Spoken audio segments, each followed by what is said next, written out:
Hola amigos de Contexto, como siempre nos encontramos hoy aquí en RNN a las 9 de la mañana y a las 12:30 de la noche y por supuesto en nuestro canal de YouTube que lo puede usted buscar CTXT_RD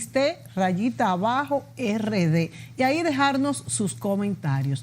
Hoy en ausencia de Julio Ortega, quien se encuentra un poquito afectado de la garganta, pues tenemos un invitado muy especial vía Skype desde Argentina, porque hoy conversaremos sobre la crisis económica de Argentina. Señores, un país donde las crisis han sido recurrentes durante años.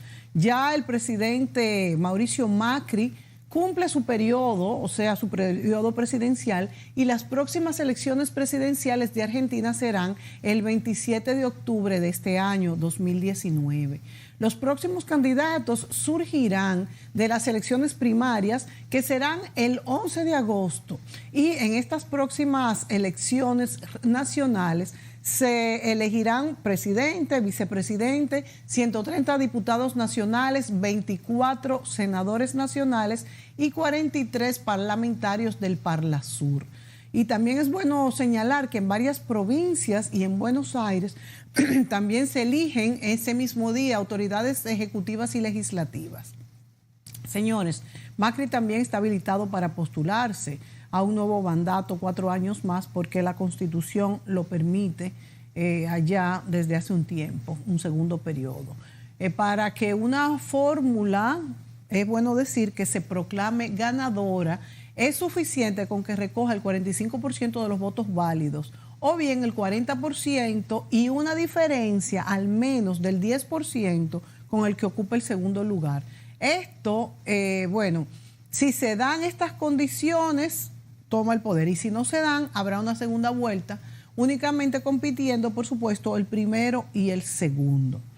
Ahora, yo lo que digo es que la verdad no termino de entender cómo un país tan rico, bueno, siempre está envuelto en una crisis, y entonces crisis de envergaduras recurrentes. Pasan todo tipo de gobiernos y las crisis continúan. Parecería como si las reformas nunca fueran suficientes. Por ejemplo, Macri en el 2018 hay que señalar que pidió de nuevo, ¿verdad?, un rescate al FMI. Pero en los últimos 5 años el peso argentino se depreció un 80%, o sea que no ha dado resultado tampoco estos ajustes de Macri.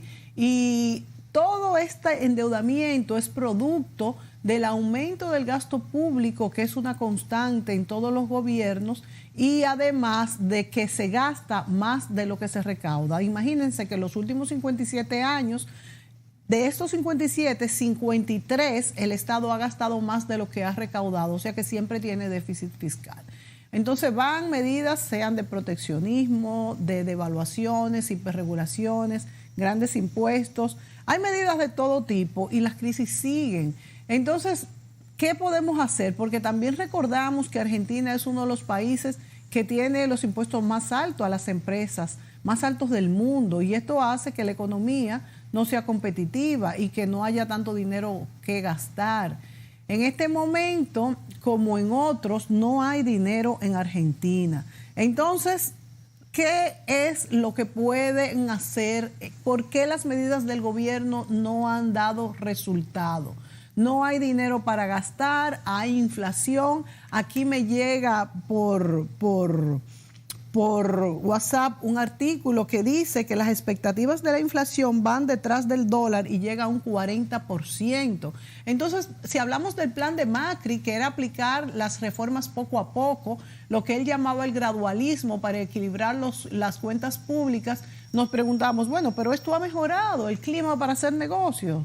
Se han reducido las subvenciones, se recuperó la confianza de los inversores internacionales, se redujo el gasto público o la inflación. No. Entonces, ¿por qué? ¿Qué es lo que pasa en Argentina? Para analizar este tema, la situación económica y política de la Argentina, nos acompaña, como les dije, vía Skype, el arquitecto Santiago Pérez desde Buenos Aires. Bienvenido, Santiago. ¿Cómo te encuentras?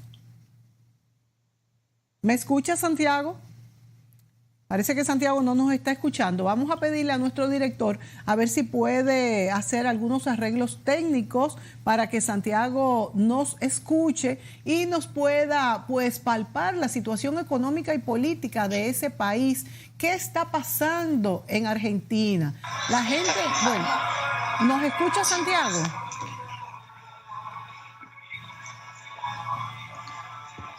No, oímos una música, pero no escuchamos a Santiago. Bueno, Santiago, además de arquitecto, ha estado muy comprometido con el desarrollo económico y social de la Argentina.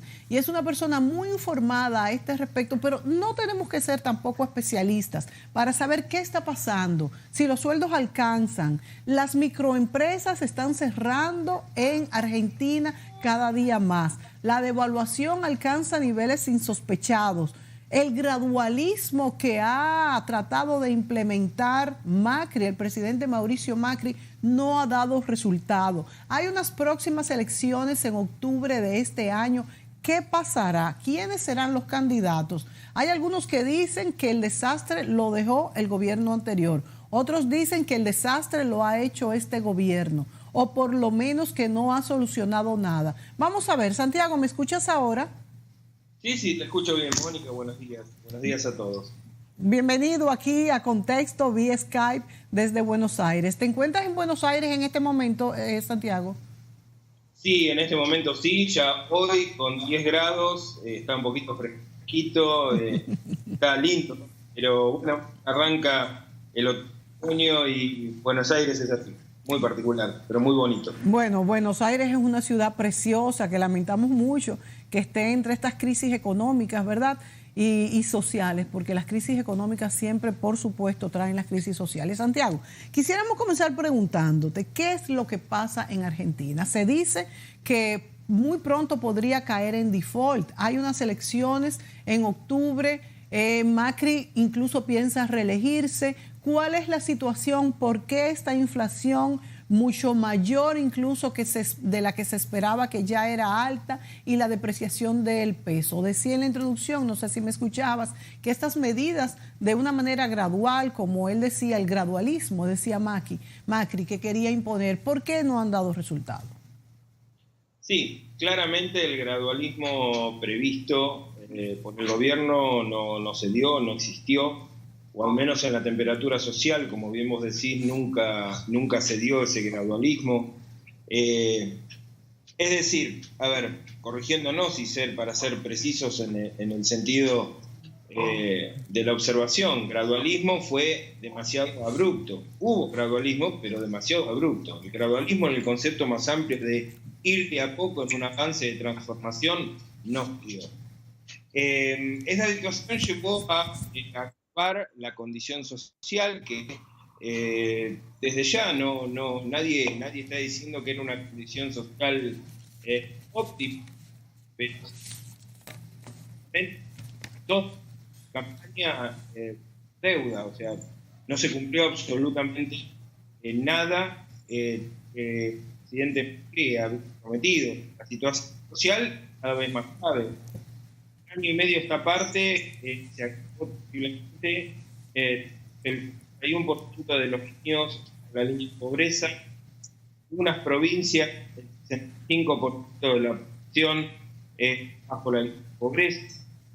La situación social es cada vez acusante, la depreciación eso cada vez es mayor, la deuda pública, la deuda social, la deuda externa cada vez más profunda. Y bueno, en definitiva son consecuencias de las acciones económicas. Santiago, te estoy escuchando un poco mal. Te voy a hacer una pregunta y nos vamos a ir a la pausa a ver si podemos arreglar un poquito este problema técnico. Y yo te pregunto entonces, más allá de decir que el gradualismo famoso que quiso implantar Macri, más allá de decir, porque hay algunos especialistas incluso que dicen que lo que podría hacerse es tomar medidas más drásticas. Sin embargo, tú muy bien estás explicando que no hubo tal gradualismo, sino que se han tomado medidas ya drásticas y que esto ha sido en la causa de que no haya disminuido la inflación, que la devaluación siga y los puestos de trabajo se sigan perdiendo. Entonces, los que dicen que cambios más abruptos están totalmente equivocados. Nos vamos a la pausa y volvemos en el próximo segmento.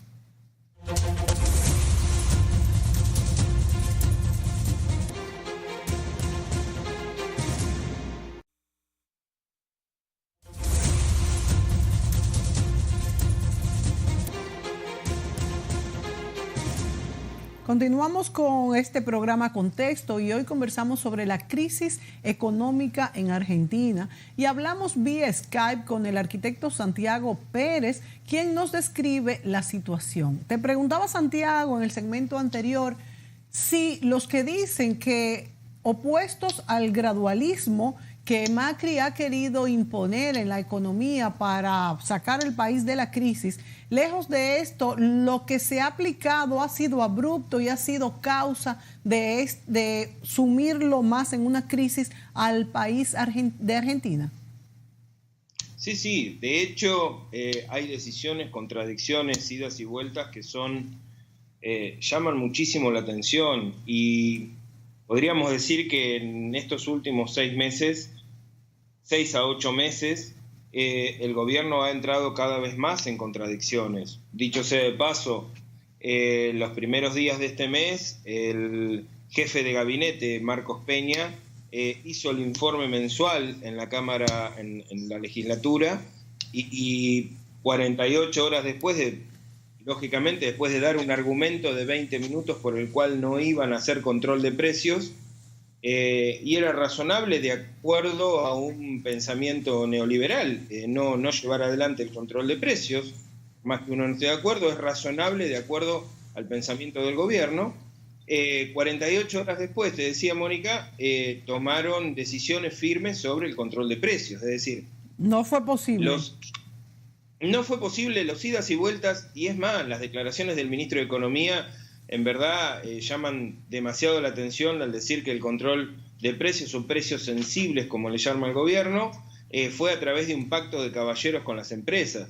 Las empresas han demostrado en muchísimas oportunidades, no ni en una ni en dos, en 8, 9, 10, 12 oportunidades, 15 oportunidades, que en la medida en que no no se establezca un respeto mutuo en las situaciones, no van a llevar adelante ninguna acción que favorezca al otro más que a las propias empresas. Entonces, tal pacto de caballeros en términos políticos, la verdad que parece casi una cargada a la población, ¿no? Alguna vez un ministro de Economía en este país dijo, les hablé con el corazón y me respondieron con el bolsillo. Bueno, sí, es verdad, son empresarios y están para ganar dinero, pero lógicamente este gobierno que dice ser del sector empresario o dice ser de una clase política empresarial, ni siquiera su propio sector está tomando decisiones que favorezcan condiciones hacia el gobierno. Es decir, todos los caminos conducen a una situación aún más grave. 3.000 empresas cierran prácticamente en forma mensual, las pymes cada vez están más acuciadas, los servicios aumentan. Como se dice acá en un idioma bastante lunfardo, no se da pie con bola en cuanto a los aciertos que debería tener el gobierno, y todos parecen manotazos de ahogado que generan cada vez más incertidumbre. Cada vez que habla el presidente en alguna alocución o hace una presentación, sube el riesgo país, sube el dólar.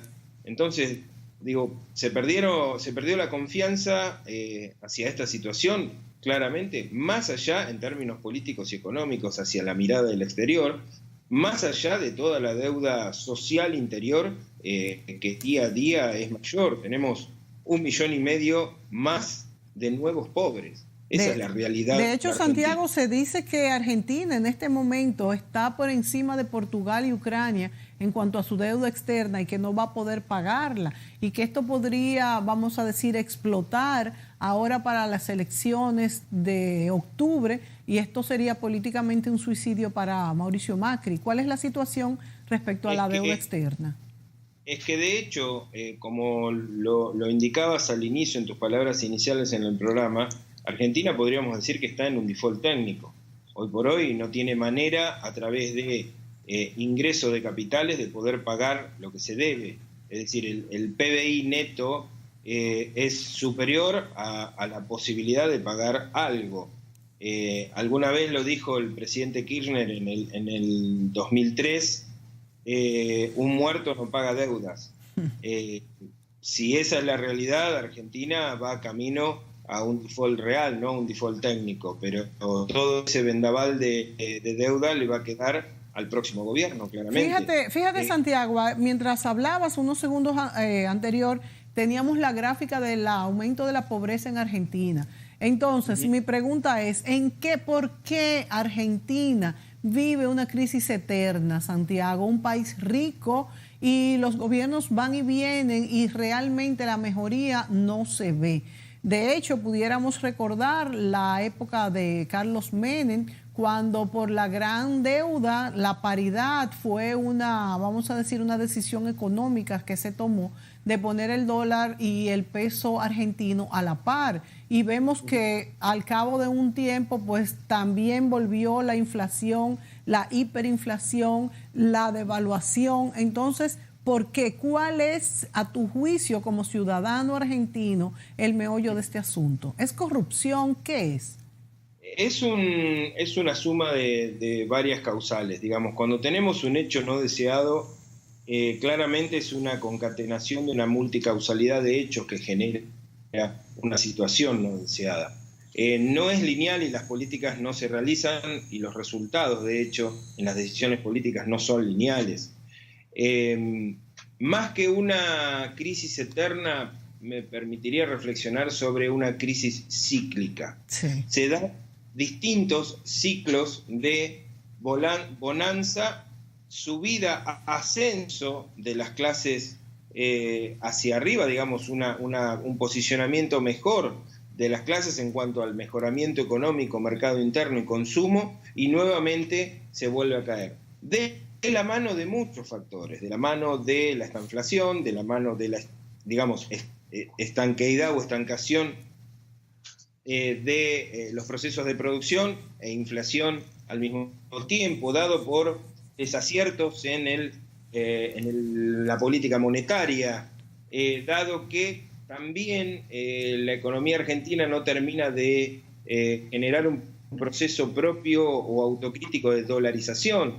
En este país se opera y se habla en dólares, donde existe una moneda de curso legal nacional. En Brasil, claramente, para dar un ejemplo muy propio de la región, una operación mundial, una oferta sobre una operación en particular, se habla en reales, en ningún momento se habla en dólares, y se genera en reales. Entonces, es parte de un conglomerado de acciones, no es solamente por una acción o por una situación que se generan estos inconvenientes cíclicos o estas crisis socioeconómicas cíclicas en la Argentina. Lógicamente, el ascenso de las clases sociales se da en concatenación, en concordancia con gobiernos nacionales y populares, digamos, las decisiones deben ser en esos términos. Quizá podemos remontarnos a algunos años atrás, en cuanto distintos ciclos se hayan dado. Desde la vuelta a la democracia no han sucedido menos de 6 o 7 crisis económicas por distintos factores. Devaluaciones, cambio de peso, digamos, cambio de moneda, situaciones monetarias, corridas bancarias, aumento de la deuda, pagos de la deuda, digamos, distintos hechos, pero en mayor o menor medida los procesos donde estos ascensos sociales se dieron siempre fueron concordantes con gobiernos nacionales y populares. Digamos, no hay otra manera. Pero bueno, como dijo alguna vez el gran pensador nacional Arturo Jauretche, la clase media, medio pelo, cuando vota con la panza llena, vota para un lado, y cuando vota con la panza vacía, vota para el otro. Sí. Entonces, esa clase media también es la que decide en definitiva estos procesos y estos destinos.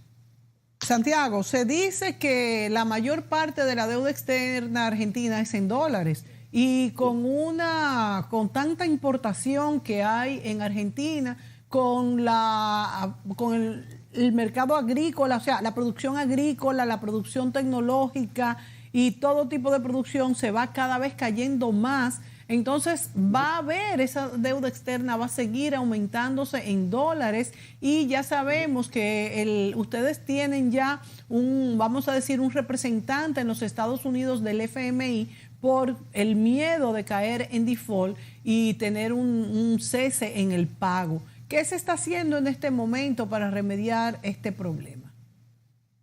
Nada. En términos de producción, nada. Lo único que espera el gobierno, y de hecho lo ha expresado abiertamente, es una cosecha récord. Como siempre en este país, agroganadero en su naturaleza, el campo termina salvando las papas de alguna manera. Sí.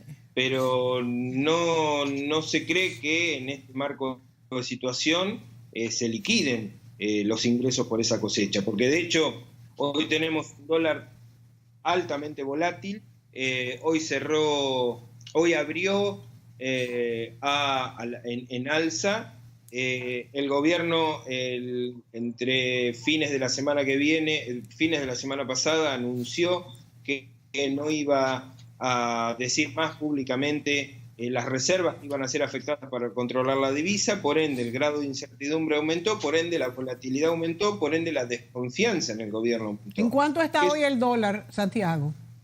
Hoy está a 46, pero la semana pasada tuvo picos de 47.80, 48.10, volvió a bajar a 43 en un mismo día, es Dios decir, mío. Más de 10, 12 puntos de diferencia en un mismo día. Entonces, todo ese desequilibrio hace que también los ingresos por exportaciones no se liquiden, se resguarden. Tenemos récord de venta de silo bolsa. Eso implica que los productores toda la cosecha la están guardando en silo bolsa y van a esperar a que el dólar esté donde pretenden que esté para poder liquidar esos ingresos. Por ende, cuando hablas de que lo guardan en silo bolsa, es que lo invierten no en el mercado, ¿no? Y no lo invierten en algo que pudiera desarrollar la economía. No, lo guardan literalmente. Un silo bolsa es una gran bolsa donde se guarda adentro el grano de soja, donde se guarda el grano de maíz, donde se guarda. Los campos están llenos de silos bolsa, wow, donde está guardada la cosecha y no está liquidada. Eso implica que los camiones ellos esperan que suba la soja o lo que fuera para venderlo. Sí. Correcto. Wow. Entonces, una vez más, cuando el ministro dice fue un pacto de caballero, y claramente está sucediendo eso porque está a la vista hoy en día con las nuevas tecnologías, solamente con el Google en el sector del triángulo sojero que conforma este de Córdoba, sur de Santa Fe y noroeste de la provincia de Buenos Aires, que es un sector de unas 12.000 hectáreas, solamente con el Google puede uno ver la cantidad de silo bolsa y soja guardada en los campos, literalmente guardada, cosechada y guardada, esperando a que el dólar suba para liquidarlo por el puerto de Rosario. Digamos, esa es la realidad, donde ni siquiera los productores del campo, que hicieron también con su voto llegar a este gobierno, a hacer gobierno y al presidente Macri a administrar el gobierno, ni siquiera ellos le creen al presidente. O sea que entonces, se está apostando, hay un sector que apuesta por el alza del dólar en este momento. Pura especulación. Además también, nos vamos a la pausa, Santiago, y cuando volvamos, quisiera que nos explicaras un poco este fenómeno que se está dando en Argentina, de que se les presta a los bancos por una semana para que se mantengan dentro del encaje legal, y esto es deuda que se va acumulando y después no hay cómo pagarla. Nos vamos a la pausa y volvemos.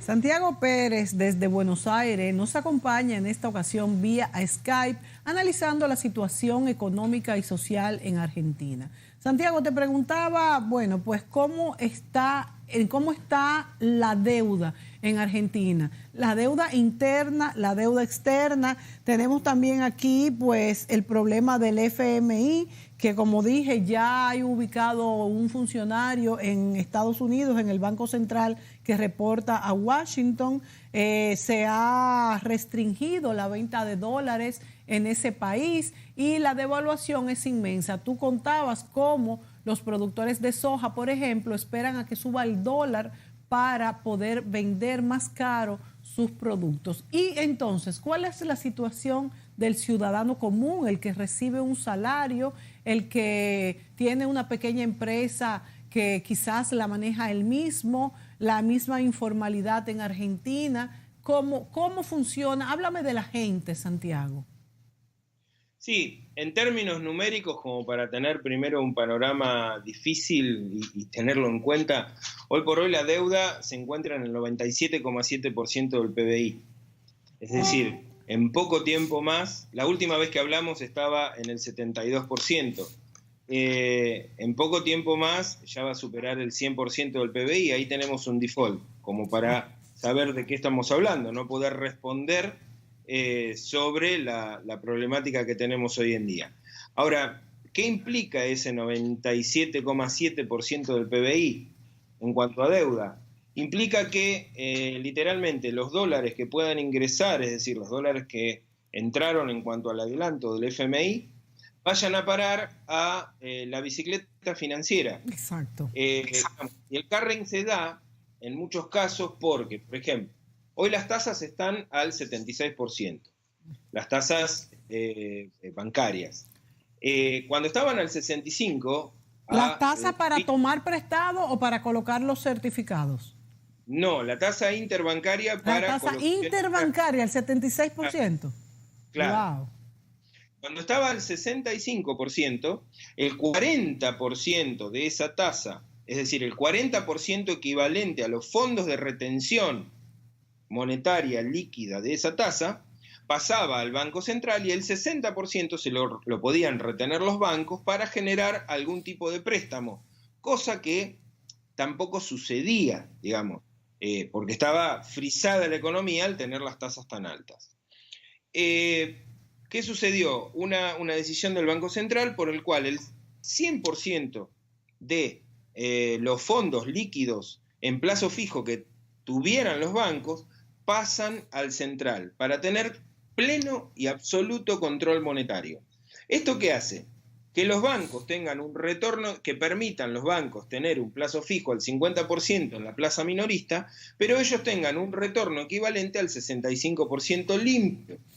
Entonces, esa condición también hace que, por un lado, el gobierno tenga control absoluto monetario, pero por otro lado, que los bancos no tengan dinero disponible. Y al mismo tiempo el gobierno lanza un plan de créditos hipotecarios muy difíciles de acceder, pero en la realidad, ¿qué hace? Que el banco no tenga liquidez. Entonces los bancos tienen que salir a pedirle al central liquidez, porque no tenían disponibilidad del dinero. Y esa liquidez la hacen con encajes. Se hacen con encajes de promesas de títulos a futuro, títulos y papeles a futuro. Entonces, genera una situación económica interna, interbancaria, que está, en verdad, prendida de hilos, prendida de pequeños hilos que hacen que todo tenga una problemática de inestabilidad constante. En este momento hay 1.660 millones de pesos en la Argentina en plazos fijos. Si hoy por hoy, y ese total se encuentra en el Banco Central, con libre disponibilidad. Si hoy por hoy hubiera una corrida... ¿Colocados a qué precio? Al 50% en la plaza minorista. 50, 52, 51, 49. Entonces, si hoy hubiera una corrida que hiciera que esa plaza minorista tuviera que liquidar ese dinero no está disponible. Por supuesto. ¿Cuántos millones hay ahí? Entonces, y son 1.600 millones, de los cuales y la Argentina en este momento reales no tiene más de 22.000 millones como para salir a afrontar una corrida bancaria. Claro. Pero una corrida bancaria no es solo sobre plazos fijos, es sobre claro, plazos fijos, divisa, títulos, papeles, LELIC, digamos, una serie de bombas de tiempo que instaló el gobierno en cuanto a títulos públicos liberados, que de hecho en el exterior no están cotizando. La semana pasada hubo una caída de 8 puntos en los papeles que cotizan, papeles nacionales que cotizan en el exterior. Por eso también sube el riesgo país. Digamos, es un círculo vicioso más que un círculo virtuoso, en donde se sigue promoviendo con las pocas divisas que están ingresando, la bicicleta financiera, no se vuelcan a la producción, y en definitiva, como te decía hoy, todas las acciones de parte del sector productivo, sea la agroindustria, o sea la poca industria que queda, recordemos que el 56% de las máquinas en el país tienen capacidad ociosa, es decir, la mitad más una de las máquinas que hay en el país hoy por hoy están paradas. Estos productores agrícolas y de otro tipo, Santiago, están prefiriendo poner su dinero en la bicicleta financiera donde van a tener seguro un 50% de retorno que invertirlo en sus empresas tradicionales. Sí, y sí, lo vemos en la construcción. La construcción maneja hoy por hoy manejaría el 46% del PBI. La construcción está parada.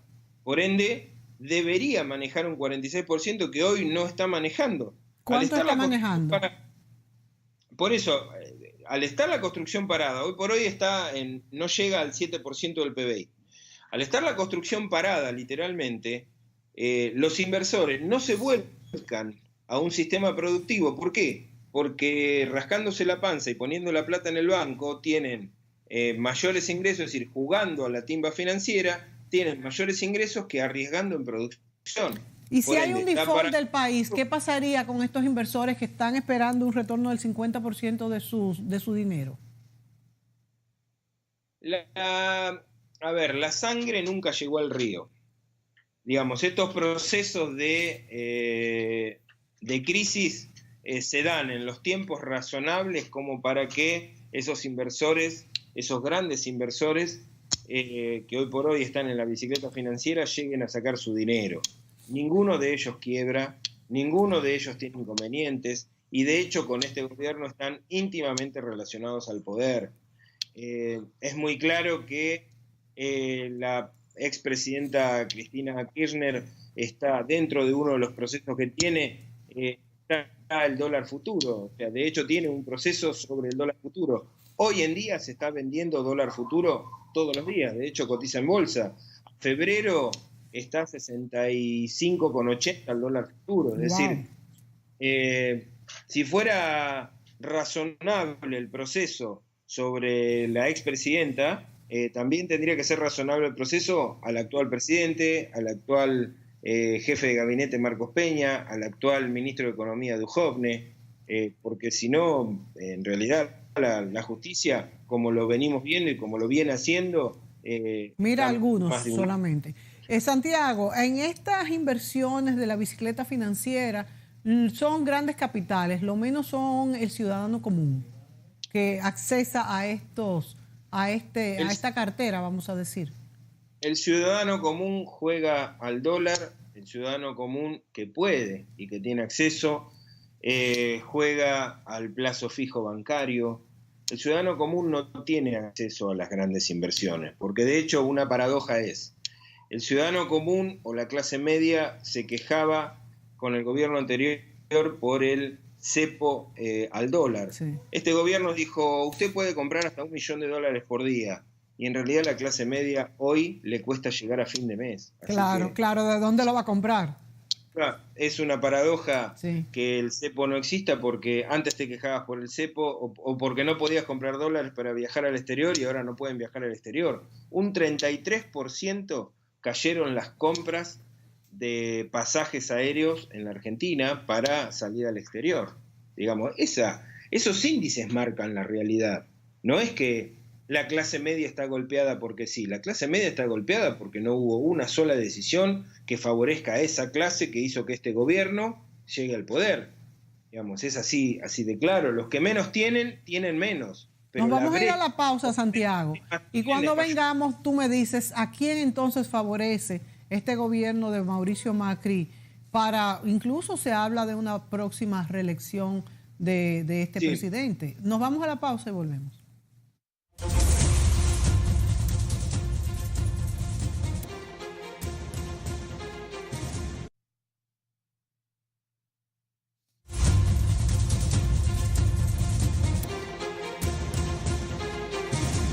Santiago Pérez desde Buenos Aires, Argentina, nos acompaña vía Skype y le preguntaba a Santiago durante la pausa, bueno, Santiago, ¿cómo está el panorama político? ¿Qué va a pasar en estas próximas elecciones? ¿Cómo está la gente con las simpatías?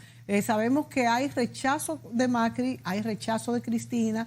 ¿Cuáles son los otros candidatos? ¿Qué se avisora en el panorama, Santiago? Sí, bueno, hoy por hoy tenemos una fuerte oposición al gobierno, una caída de la imagen del presidente de 20 puntos desde su primer año de gobierno a hoy. Una realidad que, digamos, es la única verdad que ve la gente, que ve la heladera vacía cuando la abre, que ve no llegar a fin de mes, que ve en el aumento de los servicios y las tasas de cerca de un 3.000% desde que inició su gobierno. Digamos, una situación harto compleja en cuanto al gobierno en particular. Y una muy fuerte oposición que cada vez está más unificada, que solamente, como dice el gobierno, queda ahí un peronismo moderado, moderado por Pichetto, pero es un peronismo moderado que en términos electorales no llega al 3 o 4%. Por otro lado, hay mucho diálogo con el ex Frente Renovador, con distintos sectores. La semana pasada se lanzó el Frente Patriótico, que en realidad es un gran frente de gobierno que mete adentro las organizaciones sociales, los sectores de izquierda, los sectores demócratas, de alguna manera, el peronismo, el kirchnerismo, Unidad Ciudadana, digamos, distintos sectores nacionales y populares que confluyen ante la idea de que el único opositor en este momento es el macrismo, que está de todas esas decisiones que ninguna de ellas favorece al pueblo. Entonces, ese es el escenario. Por un lado está Mauricio Macri y por otro lado está Cristina Fernández de Kirchner con algunos sectores menores liderados por Sergio Massa, por Labaña, por el ex ministro de Economía de Néstor Kirchner, Labaña. Así que hay un escenario... Hay un escenario de segunda vuelta ahí, Santiago, ¿eh? Eso pudiera... Lo que pasa es que no están muy claras algunas encuestas que, lógicamente, hoy por hoy en un balotaje la dan arriba a Cristina Fernández de Kirchner. Hay una encuesta de una encuestadora afín al gobierno, que eso quizá es lo que más preocupó al gobierno, que le dio 9 puntos arriba a la expresidenta por sobre Mauricio Macri. Hay otras encuestas que le dan 1 punto, 2 puntos. La más favorable de todas habla de un empate técnico, pero en ningún caso hablan del presidente Macri por sobre la presidenta Cristina Fernández en un balotaje. Aquí tenemos, Santiago, en pantalla una gráfica de los vencimientos de la deuda. Entonces, ¿qué me dices tú de estos vencimientos? Porque esto también puede afectar directamente a las votaciones en las elecciones de octubre. Es que estas son las condicionantes que hacen que esta imagen del presidente y la imagen del gobierno baje cada vez más. En esas imágenes vos podés ver los vencimientos, la deuda y lo que tenemos por delante. Es muy difícil con un blindaje comunicacional como el que todavía mantiene el gobierno, con medios hegemónicos como el Grupo Clarín, el TN y demás sectores, es muy difícil que llegue a la población la razonable deducción de estas imágenes. Esta es la realidad que tiene por delante el próximo gobierno, afrontar una serie de... Esa va a ser la pesada herencia de la que este gobierno recibió el anterior. El anterior recibió un país desendeudado. Quien endeudó a este país fue este gobierno, no fue el anterior. El anterior pagó la deuda en 2003. Digamos, no, y el anterior, de hecho, recibió un país quebrado en el 2003 y tampoco se pasó 4 años quejándose, sino que fue a la acción. Entonces, ante esa realidad, esto hace esas imágenes que ustedes pueden observar, que todos podemos observar, hacen que la imagen del gobierno decaiga. El blindaje mediático tiene una muy fuerte impronta en que la gente no interprete las cosas de esta manera, pero la realidad es esta. La gente recibe comunicacionalmente, entraron dólares del FMI. Lo que no está analizando comunicacionalmente es que esos dólares son para la timba financiera y no son para la producción. Entonces esto lo que está causando es más inflación. Entonces, ¿de qué sirven esos dólares que están entrando? Sí, porque encima, por otro lado, el gobierno está diciendo estamos controlando la inflación y día a día la inflación del mes pasado fue de 4 puntos, la anterior del 4,7, la anterior del 3,9, la inflación no baja. Tenemos aquí en pantalla la evolución de la deuda pública bruta, que vemos que está mayor que en cualquier otro momento de la historia. Sí.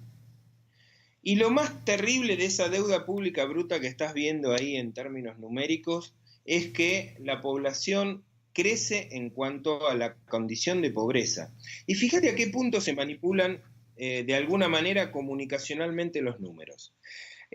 Hace muy poco se conoció el índice de pobreza según el último trimestre del año pasado. En el último trimestre del año pasado, los índices de pobreza rondaban el 36%. En el anteúltimo trimestre del año pasado rondaban el 22%, pero el resultado del semestre dicen que es del 32%. Si en definitiva el semestre es el promedio de los últimos 2 trimestres, la realidad marca que la pobreza está en el 36%, porque nunca bajó. Es decir, comunicacionalmente se dice la mitad de la verdad, no se dice la verdad total. Y al mismo tiempo, nosotros decimos la verdad, el gobierno anterior no la decía. Pero Santiago, entonces yo te pregunto, en estos pocos minuticos que nos quedan, ¿cuál es la solución de este problema? Porque hemos visto que Argentina incluso, como decía, en el 1991, llegó hasta a poner el peso al mismo valor del dólar con aquel plan de convertibilidad que hubo, y miran otra vez cómo vamos corriendo hacia la misma dirección. Entonces, ¿cuál es la solución de la Argentina? Algunos hablaron de un nuevo plan de convertibilidad. Yo creo que en este marco, en este cuadro energético y productivo, esa situación agravaría muchísimo más la situación. Hay una serie de acciones a tener en cuenta que posiblemente de las que está hablando mucho el exministro de Economía Axel Kicillof, de la que está hablando mucho el sector unificado bajo el Frente Patriótico, que habla de acciones monetarias, habla de acciones de producción, habla de acciones de reactivación del mercado interno, habla de una serie de acciones que podrían revertir esta situación, pero claramente lo primero que hay que decirle al fondo, recreando las palabras del expresidente Kirchner, es un muerto no paga. Entonces, déjenlo vivir, déjenlo respirar al país, que en la medida en que respire va a poder afrontar los pagos. Ya se hizo en varias oportunidades, pero hay que tener la firme decisión que este gobierno lamentablemente no está teniendo, que creo que otro gobierno podría tener, y creo que el marco, sea la expresidenta Cristina Fernández de Kirchner, sea Massa, o sea cualquiera de los candidatos enfrente, pero con mucha razón, con más puntos de ventaja en este sentido sobre la expresidenta Kirchner, Fernández de Kirchner, creo que las decisiones tienen que ir en torno a decisiones políticas que se den con la gente adentro. No se pueden tomar decisiones con la gente afuera, y mucho menos atrás de una planilla Excel. Y es lo que este gobierno está haciendo. Y es lo que a claras se ve que no favorecen en ningún sentido ni la producción interna ni el desarrollo del país. La inflación cada vez es mayor. Te propongo, Santiago, que hagamos un programa una vez ya tengan los precandidatos elegidos a la presidencia, para ver cómo ha variado la situación política, económica y social. Lo social es lo que lo determina todo. Vemos que la gente, pues, ya cuando recibe su sueldo no sabe a cómo estará el dólar, a cómo estarán los precios, y cómo, pues, al alcanzar al próximo pago, al próximo mes. Y esto es terrible para una sociedad como la Argentina, rica bueno, por mucho. Entonces, ¿qué es lo que está pasando? También me gustaría que en ese programa analicemos, pues, punto por punto los sectores económicos que están sosteniendo en este momento a los ciudadanos en la Argentina. Santiago, muchísimas gracias por estar vía Skype desde Buenos Aires, Argentina, ayudándonos a entender, pues, qué está pasando en tu país, que sé que quieres mucho, ese país latinoamericano. Gracias, Santiago. Hasta la próxima, amigos. Ustedes pues vuelven con nosotros mañana en otro tema. Hasta luego.